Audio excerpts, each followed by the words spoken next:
5월 15일 수요일 예배를 시작하겠습니다. 570장입니다. 주는 나를 기르시는 목자 찬양하겠습니다.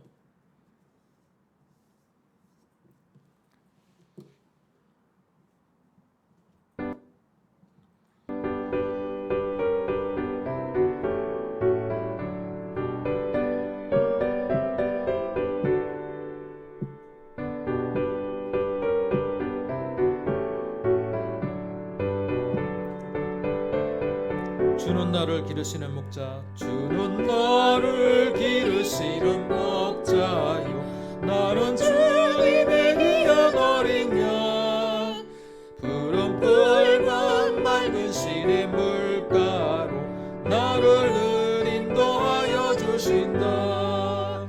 주는 나의 좋은 목자, 나는 그의 어린 양, 저를 따라 꼴을 먹여주시니 내게 부족함 전혀 없어라.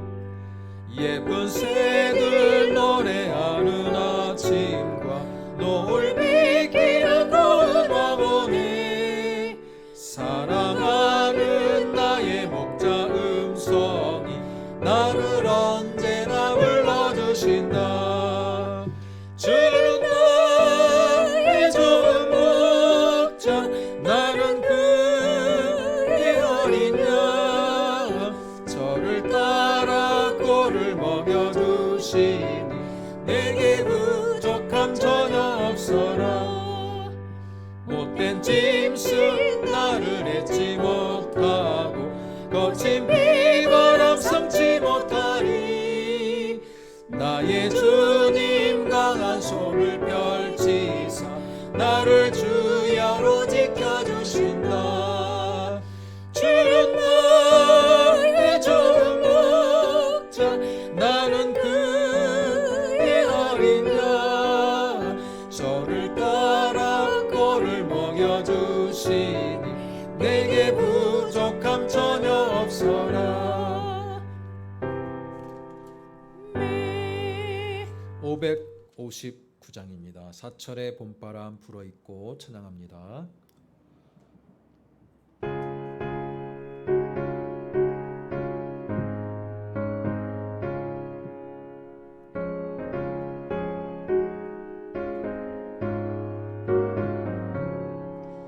사철의 봄바람 불어있고 하나님 아버지 모셨으니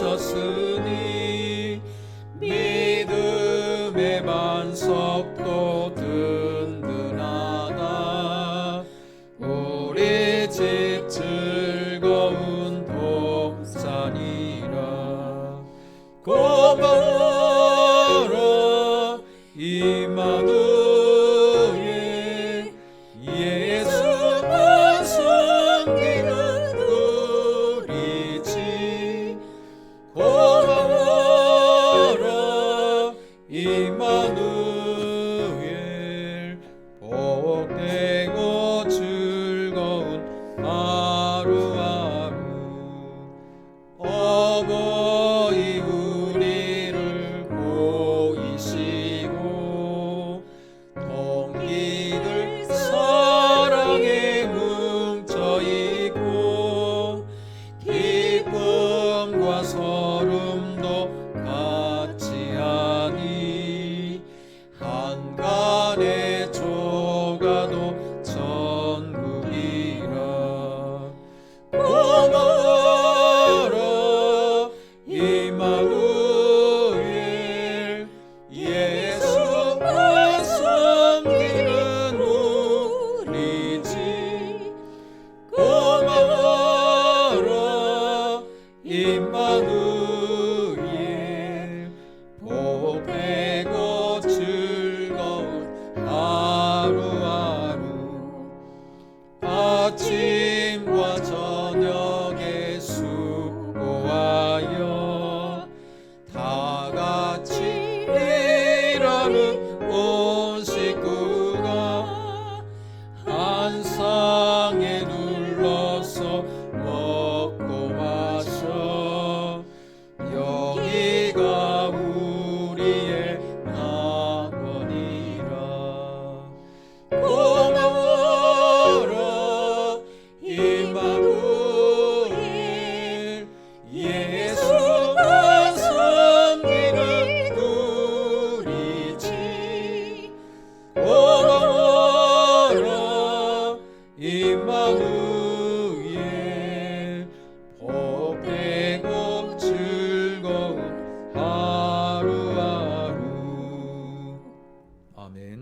마태복음 12장 46절 보겠습니다.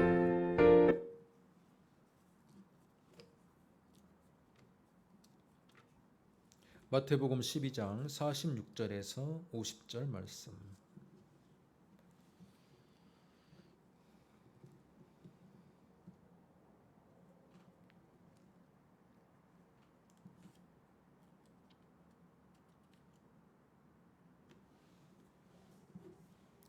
마태복음 12장 46절에서 50절 말씀 같이 읽습니다. 예수께서 무리에게 말씀하실 때 그의 어머니와 동생들이 예수께 말하려고 밖에 섰더니 한 사람이 예수께 여짜오되 보소서 당신의 어머니와 동생들이 당신께 말하려고 밖에 서 있나이다 하니 말하던 사람에게 대답하여 이르시되 누가 내 어머니이며 내 동생들이냐 하시고 손을 내밀어 제자들을 가리켜 이르시되 나의 어머니와 나의 동생들을 보라. 누구든지 하늘에 계신 내 아버지의 뜻대로 하는 자가 내 형제요 내 자매요 어머니이니라 하시더라. 아멘. 오늘 마태복음 12장 46절로 50절 말씀을 가지고 누가 내 가족인가 라는 제목으로 말씀을 듣도록 하겠습니다. 지난 주일날 저희들은 에베소서 6장의 말씀을 가지고 성경과 효라는 제목으로 말씀을 들었습니다. 구약 성경과 신약 성경 역시 중요하게 강조하는 바가 뭐냐? 인간 관계에 있어서 가장 첫 번째 중요한 가치로 삼은 것은 타인이 아니라 내 혈육이고 특별히 나를 낳아주신 부모님이다. 이렇게 제가 말씀의 핵심을 잡아서 여러분과 함께 은혜를 나눈 적이 있습니다. 그게 바로 십계명의 정신이고 십계명은 먼저 인간과 하나님과의 관계를 가장 중요하게 생각하고 이어서 사람들과의 하나님의 백성이 사람들과의 관계성을 맺는 것 그것에 대한 계명이 5번째 계명부터 마지막 10번째 계명까지 무려 6계명에 걸쳐서 나오는데 그중에 하나님의 백성이 사람들과 관계성을 맺을 때 가장 기초가 되고 중요한 건 뭐냐? 바로 자신의 부모님과의 관계다. 그래서 내 부모님을 공경하라라는 게 인간과의 관계성에서 가장 먼저 등장하고 있다. 제가 말씀을 드렸습니다. 그게 바로 기독교에서 말하는 부모님에 대한 효와 유교에서 말하는 부모님의 효의 차이다. 유교는 뭡니까?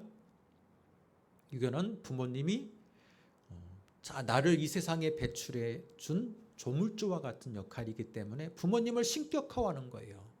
부모님을 신격화하기 때문에 부모님이 돌아가시면 3년상을 부모님의 무덤에서 운막을 짓고 3년생을 하기도 하고 매번마다 제사를 드리고 조상을 모시고 부모님을 신격화하는 거죠. 하지만 성경과 우리 믿는 사람들은 부모님을 신격화하는 게 아니라 하나님의 명령이에요. 하나님께서 이 세상의 질서를 세울 때 먼저 인간관계의 질서 중 가장 먼저 중요하게 생각하는 것은 나와 부모님과의 관계성이고 부모님에 대한 온전한 순종이 전제로 하고 있다라는 겁니다. 부모님의 권위에 순종하게 될 때 결국 하나님의 권위에 순종하는 길로 가는 것이기 때문에 부모를 먼저 순종해야 된다, 경외해야 된다라고 제가 말씀을 드렸습니다. 자, 그 모범을 보이신 분이 바로 우리 주님이라고 저는 생각합니다. 그래서 오늘 이 말씀을 지난 주일에 이어서 오늘 말씀을 보게 되었습니다. 자, 오늘 말씀 보면요, 예수님께서 무리에게 말씀하고 있다. 이건 뭐냐면 하나님의 나라의 복음을 전하고 있고 공생의 사역을 하고 있을 때예요. 공생의 사역을 하고 있는데 마침 갈릴리 나사렛 근처에서 예수님이 공생의 사역을 하셨던 것 같아요. 그래서 어떻게 됩니까? 예수님의 어머니 마리아와 예수님의 동생들이 예수님께 뭔가 메시지를 전하기 위해서 전달하려고 지금 밖에 서 있는 거예요. 대기하고 있는 거예요. 그러자 그 모습을 본 예수님의 제자 중에 한 사람이 예수님께 나와서 말씀을 하는 겁니다. 예수님 당신의 어머니와 동생들이 지금 뭔가를 지금 말하려고 지금 밖에 서 있나이다. 자, 이렇게 전해주는 거예요. 그러자 우리가 예상하는 반응은 어때요? 아, 그러냐 하면서 바로 맨발로 나가서 어머니를 영접하고 자신의 동생을 영접해서 무슨 말인지 들으려고 하지 않겠습니까? 그게 일반적인 반응인데 주님의 반응은 우리의 예상을 깨고 자, 이런 반응을 보이고 있습니다. 누가 내 어머니며 내 동생들이냐? 오히려 반문을 하시고 그러면서 제자들을 먼저 가리키면서 나의 어머니와 나의 동생들을 보라. 자, 여기서 말하는 것은 밖에서 대기하고 있는 친어머니 마리아와 친육신의 동생들을 향해서 지금 말하는 게 아니라는 거예요. 뭡니까? 지금 하나님의 나라의 복음을 듣고 앉아있는 이 대상들 가운데 어머니 또래가 있는 거예요. 막달라 마리아만 있는 게 아니라 야고보와 요한의 어머니 지금 앉아 있고 또 다른 어머니들도 어머니 뻘 되신 분들이 앉아 있는 겁니다. 여인들도 앉아 있어요. 그러니까 예수님은 밖에 계시는 자신의 친어머니와 동생을 향해서 말하는 게 아니라 지금 하나님의 나라의 말씀을 열심히 경청하고 듣고 있는 자들 가운데 나의 어머니도 있고 내 동생들도 있다. 자, 이렇게 말씀하는 거예요. 그러면서 누구든지 하늘에 계신 내 아버지의 뜻대로 하는 자가 내 형제요 자매요 어머니다. 자, 이렇게 말씀하셨습니다. 자, 이건 뭡니까? 예수님께서 지금까지 어머니, 내 자녀들, 내 동생, 형제, 자매라는 것은 지금까지는 혈육에만 국한되어 있어요. 그죠? 구약에서 말하고 있는 십계명에서의 부모님과 신약에서도 말하고 있는 이 부모님과 형제자매는 지금까지는 혈육이거든요. 혈육에만 한정이 되어 있는 거예요. 그런데 예수님은 혈육에 한정되어 있는 이 어머니와 형제 자매에 대한 개념을 더 확장시켰다라는 거예요. 누구든지 하늘에 계신 내 아버지의 뜻대로 하는 자가 내 형제고 자매고 내 어머니다 라는 겁니다. 여러분, 왜 예수님이 이런 말씀을 하셨을까요? 지금 밖에서 대기하고 있는 이 막달라 마리아와 형제 자매들, 여러분 지금까지 예수님의 형제 자매가 없는 줄 아시는 분이 혹시 계실 수도 있는데 실제로는 예수님의 형제 자매들은 성경에 나온 사람들만 해도 최소 6명 이상이에요. 마태복음 13장을 찾아보겠습니다. 우리 바로 그 다음 장 13장 55절과 56절 한번 보세요. 55절 56절 같이 읽습니다. 이는 그 목수의 아들이 아니냐? 그 어머니는 마리아와 그 형제들은 야고보, 요셉, 시몬, 유다라 하지 않느냐? 그 누이들은 다 우리와 함께 있지 아니하냐? 여기 보세요. 여기 보면 자, 어머니 마리아가 등장하고요. 예수님의 바로 밑에 동생부터 나오죠. 야고보, 요셉, 시몬, 유다. 남동생이 4명 있어요. 그리고 누이들은 이름은 나오지 않지만 누이가 아니라 단수형이 아니라 복수형입니다. 그 누이들은 다 우리와 함께 있지 않느냐. 자, 이걸로 볼 때 최소 6명이고요. 7, 8, 9도 될 수 있어요. 자, 이걸 전제로 오늘 말씀을 보면요. 어떻습니까? 지금 6명 이상 되는 지금 예수님의 동생과 어머니가 밖에 서 있어요. 그런데 이들이 왜 서 있을까요? 이들이 예수님 말씀을 들으려 했다면 그 안에 앉아 있어야 될 거 아닙니까? 그죠? 거기가 회당이 됐던 어떤 큰 홀이 됐던 지금 하나님의 나라의 말씀을 전하고 있는 장소에 앉아 있어야 될 사람들인데 이들은 앉아 있지 않고 어디에 있어요? 밖에 서 있어요. 자, 이것으로 볼 때 우리가 생각해 볼 수 있는 건 뭐냐면 이때만 해도 예수님의 동생들은 예수님을 잘 믿지 않았다라는 거예요. 어머니조차도 예수님을 따르긴 했으나 전폭적으로 따르지는 않았다라는 거예요. 이것을 우리는 유추해 볼 수 있어요. 예수님의 동생들이 여러분 가까운 혈육들이요 언제 회개한지 아십니까? 예루살렘 교회의 그 장로 주춧돌이 되는 베드로와 함께 예수님의 친동생이었던 이 야고보 장로가 언제 회개한지 아십니까? 예수님의 부활을 목격하고 회개한 거예요. 예수님의 부활, 예수님의 십자가와 부활을 목격하고 나서야 비로소 그들도 회개했다라는 거예요. 그러면 이들은 공생의 사역을 하는 동안에는 자신들 인간적으로 보면 자신의 친형이었던 예수님을 전폭적으로 지지하는 게 아니라 오히려 방해하는 사람들이었다는 겁니다. 그러니까 밖에 서 있는 거예요. 하나님의 나라의 말씀을 전하고 있는 그 자리에 앉아 있어야 될 사람들인데 그들은 앉아 있지 않고 그 공간에 함께 있지 않고 밖에서 기다리고 있었다라는 거예요.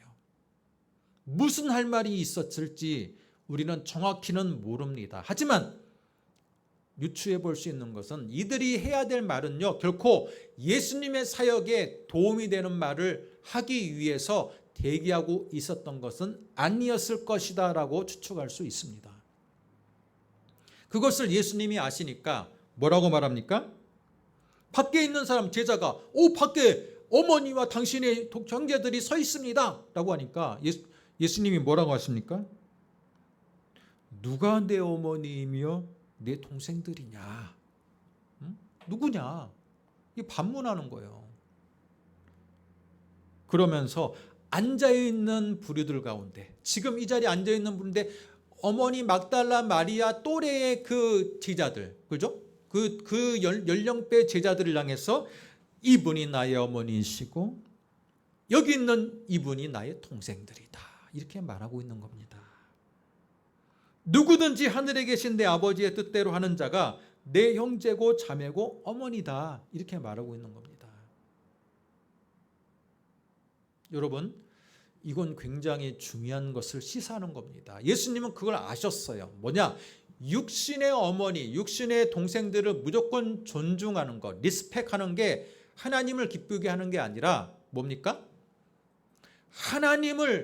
하나님의 나라를 섬기는 자들이 1차적으로 나의 친가족보다 더 하나님이 기뻐하는 영적인 가족이라는 거예요. 예수님은 그걸 아셨어요. 그게 바로 하나님이 더 기뻐하는 일이라는 걸 아셨던 겁니다. 저는 이게 지난주에 제가 설교했던 에베소서 6장 주 안에서 순종하라라는 그 말씀과 일맥상통하는 말인 거로 저는 생각합니다. 자녀들아 주 안에서 너희 부모에게 순종하라. 이것이 옳으니라. 뭡니까? 단서가 엔 그리스도 주 안에서. 예수님은 주 안에서 지금 순종하고 있는 거예요. 예수님의 친어머니는 지금 갈팡질팡하고 있고 형제 자매들은 지금 끌어내려고 하나님의 나라의 사역을 방해하고 있어요. 그랬을 때 나는 부모님께 순종해야 되니까 하면서 하나님 나라 말씀을 전하는 것을 멈추고 밖에 나가서 부모님께 순종 하나 있으니까 부모님 말씀을 청종하는 것보다 예수님은 주 안에서 순종하는 것은 먼저 하나님의 나라의 말씀을 먼저 전하는 것. 여기 앉아있는 내 어머니 또래들이 바로 내 친어머니만큼이나 소중하다는 것. 여기 앉아있는 내 형제 자매들이 내 형제 자매만큼이나 소중하다는 것을 예수님은 알고 계셨던 겁니다. 그게 바로 여러분 그걸 우리 시대로 적용하면 나와 함께 신앙생활하고 있는 내 부모님 또래들, 그렇죠? 내 또래 분들, 내 부모님과 같으신 연령대의 권사님이나 장로님이나 또는 일반 안수집사님이나 일반 성도님들, 그분들이 친혈육은 아니지만 하나님 안에서 같이 신앙생활하는 분들이 얼마나 소중한지를 바로 예수님이 우리에게 알려주고 있다. 나와 함께 나와 동년배들, 나의 집사님들, 나의 성도님들이 얼마나 내 친가족보다 소중한 건지를 예수님이 친히 알려주고 있다라는 겁니다. 한마디로 유교에서 말하는 효를 뛰어넘는 거예요. 뛰어넘어요. 모든 나와 관계 맺는, 특별히 하나님 안에서 관계 맺는 이 그룹의 소중함을 예수님은 가족보다 더 소중하게 생각했다라는 거예요. 그렇게 말하면 우리는 어떻습니까? 우리의 효의 대상이 단지 나의 부모님에게만 국한되는 게 아니라는 거예요. 유교는 부모님에게만 국한되잖아요. 그렇죠? 나의 조상에게만 국한되는 거잖아요. 그러나 기독교는 나의 부모님에게만 국한되는 게 아니라 나와 관계 맺고 같이 신앙생활하고 있는 나의 부모님 또래분들, 나의 동년배들, 나의 동생분들이 다 영적인 가족이고 리스펙해야 되는 나의 영적인 가족이 되는 거예요. 공경의 대상이 되기도 하고 함께 어울러서 이 세상을 살아가는 친구가 되기도 하는 가족이 되는 거예요. 그러면 과연 예수님은 여기에서만 그런 말씀을 주셨느냐? 저는 아니라고 봅니다. 자, 요한복음 19장을 보겠습니다. 요한복음 19장. 성경을 찾아보세요. 요한복음 19장 26절.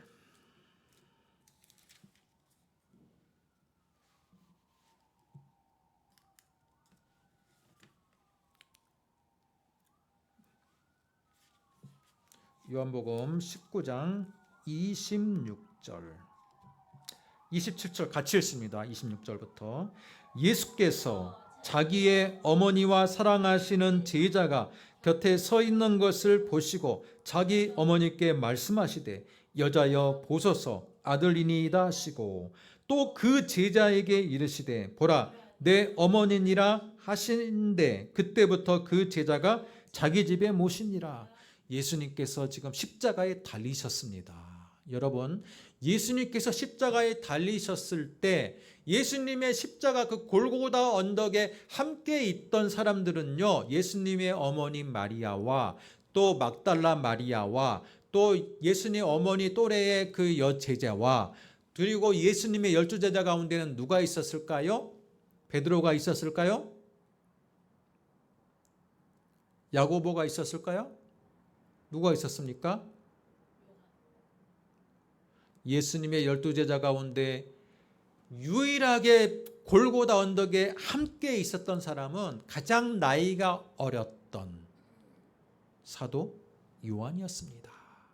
나머지 제자들은 지금 실망과 좌절과 그 복잡한 그 심경으로 인해서 함께 있지 않아요. 혹시라도 내가 그 안에 있다가 나도 예수 패거리라고 해가지고 잡혀갈까 봐 두려움과 여러 가지의 감정 때문에 다 뿔뿔이 도망가 있습니다. 그런데 예수님의 제자 중 가장 나이가 어리고 예수님의 가장 사랑을 많이 받았던 제자 사도 요한은 그 자리에 있어요. 자, 그런데 이 십자가에 달리셔서 고통이 극에 달해 있는 상태에 있는 예수님께서 놀라운 말씀을 하십니다. 여자여 보소서 아들이다. 누구에게 하는 말입니까? 예수님의 친어머니 마리아에게 하신 말씀이에요. 어떻게 예수님 어머니를 여자여라고 말합니까? 그렇게 말할 수도 있어요. 그러나 요한복음을 읽어보면요, 이미 요한복음 초반부터 예수님은 어머니를 어머니라고 말하는 게 아니라 여자여라고 말하고 있어요. 요한복음에서 사용하는 이 여자여라는 단어는 어머니에 대한 관계성입니다. 어머니가 이미 예수님의 이 친어머니이기도 하지만 예수님의 제자라는 것을 전제로 하는 용어예요. 여자여. 가나 혼인잔치에서도 뭐라고 말합니까? 어머니를 여자여라고 부릅니다. 이미 가나 혼인잔치 때부터 예수님의 어머니는 친어머니이자 예수님의 제자로 불리고 있었던 거예요. 그런데 여자여 보소서 아들이니이다. 그러면서 뭐라고 말합니까? 바로 옆에 있는 그 사랑하는 예수님이 사랑했던 제자 요한에게 보라 내 어머니다. 이건 무슨 말입니까? 이 말에는 무슨 의미가 담겨 있습니까? 진짜 어머니입니까? 진짜 어머니 아니에요. 사도 요한의 어머니는요, 다른 바로 옆에 지금 옆에 있어요. 지금 십자가 옆에 바로 지금 친어머니가 있어요. 지금. 그런데 예수님은 사도 요한에게 보라 내 어머니다. 이건 뭡니까? 너 이제는 내가 이 세상에 없으니 이제는 육신의 아들의 역할을 네가 해라는 거예요. 육신의 아들의 역할을 네가 해라. 예수님이 공생의 사역을 하기도 바쁘시고 십자가를 통해서 구속 사역을 하기도 바쁜 그때 예수님은 자신의 이 세상에서 나의 친어머니였던 마리아를 끝까지 챙겨주는 모습이 있다라는 거예요. 그건 뭡니까? 바로 십계명의 정신을 지키는 거예요.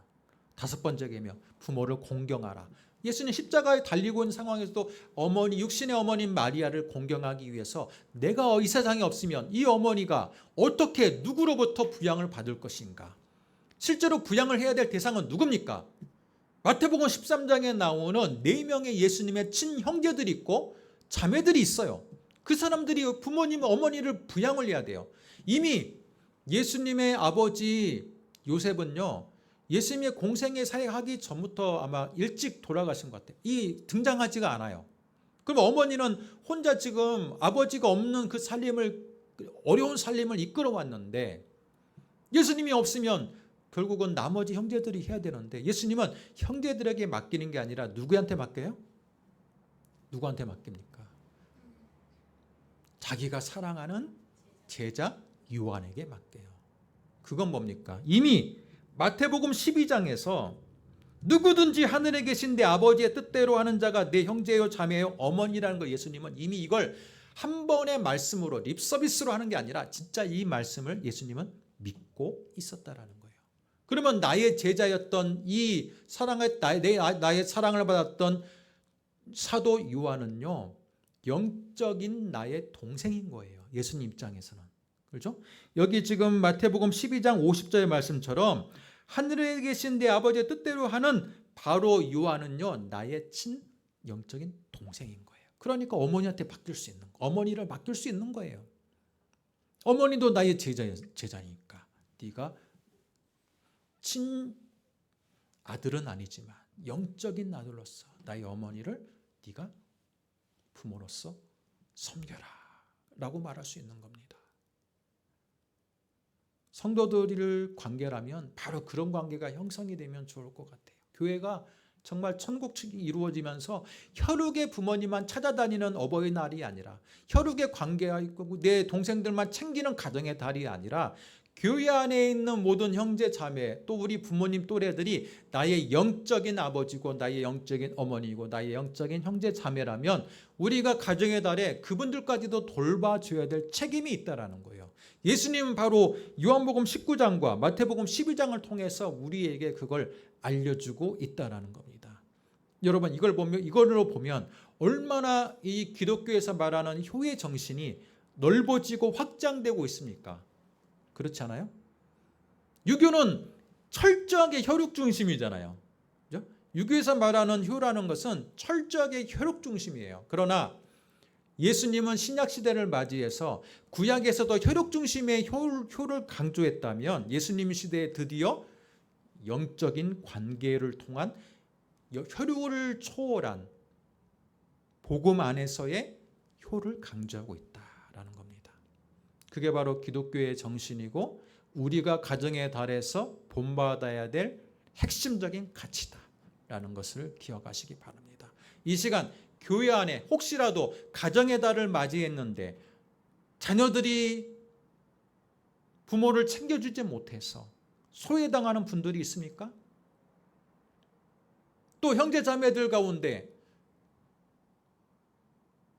여러 가지 궁핍함과 어려움으로 인해서 부모님을 잘 섬기지 못하거나 자녀로부터 효도를 받지 못하는 분들이 있습니까? 누가 챙겨줘야 됩니까? 영적인 그룹 안에 있는 자들이 그들까지도 돌아보아서 챙겨줘야 돼요. 그게 바로 진정한 가정의 달의 가치입니다. 그 모범을 예수님이 우리에게 보여주고 있다는 겁니다. 여러분, 오늘 말씀을 통해서 진정으로 나에게 누가 진정한 나의 가족인가? 한번 오늘 말씀의 제목처럼 누가 나의 진정한 가족인가? 한번 생각해 보시고 그 예수님의 정신을 실천하시는 여러분 되시기를 주님의 이름으로 축복합니다. 기도하겠습니다. 하나님 아버지, 은혜와 사랑을 감사합니다. 누가 내 가족인가라는 제목으로 말씀을 전했는데 이 말씀을 통해서 우리가 진정으로 나의 함께 신앙생활하는 이 교우들과 관계가 진정으로 효가 확장되어서 함께 아름다운 하나님의 나라의 공동체를 이루어가는데 우리가 사랑의 대상이 되기도 하고 같이 섬김의 대상이 되어야 된다는 것을 말씀을 통해 배웠습니다. 이 말씀을 통해 진정으로 가정의 달, 아름다운 하나님의 마음으로 가정을 더 확장시키고 또 교회 안의 공동체를 더 섬기는 우리들 될 수 있도록 은혜 베풀어 주시옵소서. 예수님의 이름으로 기도드립니다. 아멘. 하늘에 계신 우리 아버지여, 이름이 거룩히 여김을 받으시오며 나라가 임하옵시며 뜻이 하늘에서 이룬 것 같이 땅에서도 이루어지리이다. 오늘날 우리에게 일용할 양식을 주옵시고 우리가 우리에게 죄진 자를 사하여 준 것 같이 우리 죄를 사하여 주옵시고 우리를 시험에 들게 마옵시고 다만 악에서 구하옵소서. 대개 나라와 권세와 영광이 아버지께 영원히 있사옵나이다. 아멘.